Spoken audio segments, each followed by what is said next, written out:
Fajar Islam dan topik kita kali ini adalah mensiasati Lebaran tanpa pekerja rumah tangga. Mbak Ari, kita tahu bahwa di Indonesia ini sebenarnya kan belum ada satu undang-undang ya yang melindungi secara khusus pada pekerja rumah tangga, dan pada umumnya pekerja rumah tangga ini belum dianggap sebagai pekerja sebagaimana mereka yang bekerja di sektor publik. Nah, menurut Mbak Ari, apa sebetulnya yang harus dilakukan oleh negara dalam hal ini menyangkut kepastian dari hak tadi yang Mbak Ari sebutkan supaya diterima oleh PRT, dan bagaimana kalau kemudian tidak diberikan, apa yang bisa dilakukan oleh PRT? Nah, negara bertanggung jawab melindungi warganya, termasuk PRT. Oleh sebab itu, PRT tidak boleh dikecualikan tanpa perlindungan.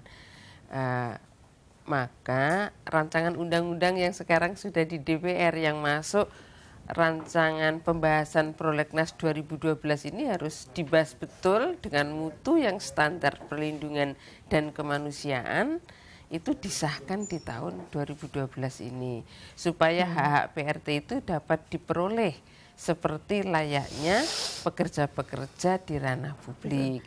Lah, kalau itu belum ada, sekarang ini agak sulit berunding dengan pengguna jasa untuk memintakan haknya, misalkan THR 1 bulan upah, apa itu masih agak sulit. Cutinya 2 minggu misalnya dalam 1 tahun, itu juga sulit gitu. Dan itu tidak bisa dituntut ya ketika itu tidak didapatkan. Iya, karena landasan hukumnya tidak ada, maka landasan menuntutnya itu apa? Ya. Kalau pekerja rumah tangga itu disebut sebagai pekerja disepakati misalnya, apakah sebetulnya tidak lalu dengan otomatis masuk dalam undang-undang ketenagakerjaan?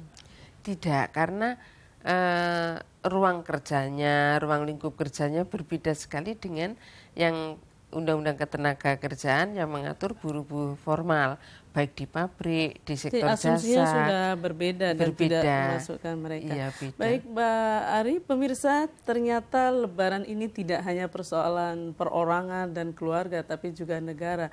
Dan tidak hanya soal upah yang diterima atau THR yang diterima oleh pekerja rumah tangga, tapi kita tahu bahwa tradisi mudik itu kan menyebabkan transportasi kemudian menjadi membludak ya. Nah, menurut Mbak Ning, apa yang harus dilakukan supaya orang bisa menikmati mudik tanpa dihantui rasa khawatir kecelakaan dan lain sebagainya? Menikmati mudik tanpa kekhawatiran. Betul, gitu. Hari raya harusnya kan lepas dari kekhawatiran ya, tapi kadang-kadang kita dihantui oleh hal-hal seperti itu. Oh ya, bicara soal mudik ini juga kaitannya dengan soal state obligation itu tadi ya, kewajiban negara. Itu sendiri kan salah satunya adalah dalam konteks hak-hak pekerja adalah mengatur supaya hak-hak pekerja itu sendiri kan dapat dipenuhi dengan adanya undang-undang. Tapi di sisi lain tugas pemerintah juga adalah memperbaiki sarana atau layanan publik, misalnya termasuk transportasi, terutama pada masa-masa tertentu seperti menjelang Lebaran, ketika orang mudik dan sebagainya. Justru tiket-tiket kereta api, angkutan umum lainnya itu sedikit jangan dinaikkan sekian kali lipat, karena itu akan memberatkan mereka. Meskipun PRT dapat THR dari majikannya gitu ya, tapi itu akan habis juga digunakan untuk membeli tiket yang naiknya sekian kali lipat, sehingga kemudian perlu ada regulasi oleh pemerintah seperti ini. Kemudian bisa juga kita lakukan inisiatif yang biasa dibuat oleh pihak swasta ya, membuat tradisi mudik bareng dan sebagainya seperti itu. Dan itu biasanya gratis kalau tidak salah. Iya, ya ada beberapa perusahaan-perusahaan besar itu yang menggratiskan itu. Nah, itu sebenarnya juga harus dibudayakan. Paling tidak kalau toh misalnya yang bisa dilakukan oleh keluarga-keluarga adalah memberikan tiket mudik pada pekerjanya gitu ya.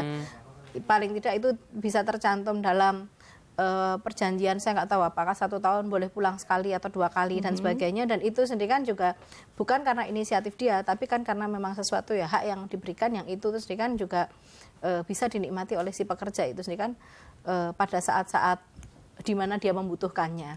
Itu mungkin beberapa hal yang bisa Ya, dilakukan. kalau Lebaran kan biasanya melihat transportasi antar kota itu penuh ya, tapi dalam kota, terutama kota-kota di mana di situ banyak pendatang itu justru sebaliknya sepi dan biasanya sulit mendapatkan transportasi umum di masa seperti itu. Sehingga kemudian pertanyaan berikutnya adalah Lebaran ini kemudian tidak hanya repot karena PRT pulang, tetapi juga karena ada situasi di ruang publik yang juga berubah secara drastis.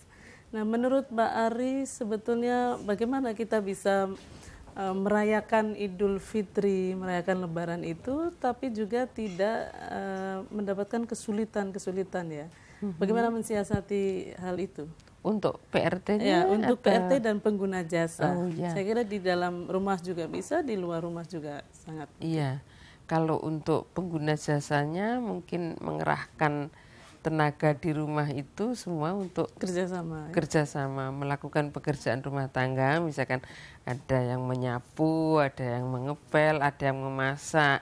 Kadangkala justru laki-laki punya hobi memasak, misalnya ya udah salurkan ya? Di saat Saya Lebaran. kira itu hikmah dari adanya cuti ya, biasanya cuti bersama. Saya kira itu kesempatan bagi keluarga untuk bekerja sama di di rumah tangga dan juga kesempatan untuk bagaimana berbagi peran di dalam rumah tangga. Pemirsa jangan kemana-mana, kita akan kembali setelah jeda berikut ini, tetap di Belajar Islam bersama Alimat.